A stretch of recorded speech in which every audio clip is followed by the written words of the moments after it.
Une église presque uniquement composée de béton. Un matériau qui fait son caractère unique, mais aussi sa fragilité. Vous avez encore une belle marque, vous avez toutes ces marques-là, tout le long. Du béton, de l'acier et du verre. Et surtout, de l'eau qui s'infiltre. On a un vrai souci parce que du coup aujourd'hui le béton se délite, l'eau pénètre à l'intérieur et puis l'eau suit son chemin et descend au point plus bas.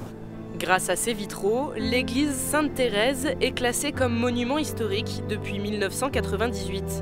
Fin de la guerre, l'architecte cherche à faire des économies.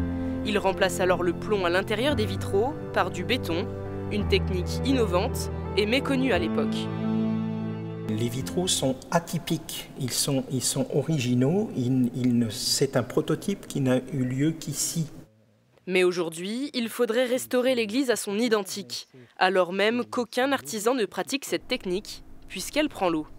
Là, on est un petit peu dans une sorte d'impasse, si je puis dire, où il nous faut une décision un peu à un style Notre-Dame de Paris, c'est-à-dire qu'on lève quelques contraintes pour pouvoir avoir une sorte de compromis, voilà, être très fidèle à ce qui a été réalisé, mais en même temps faire des travaux pour assurer l'étanchéité.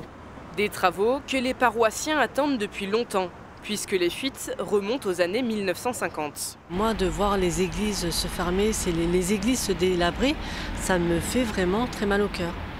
Je pense qu'on ne devrait pas laisser ça, parce qu'en fait, c'est nos racines qui partent avec. En attendant, des bâches sont installées à l'extérieur pour empêcher la pluie de trop s'infiltrer.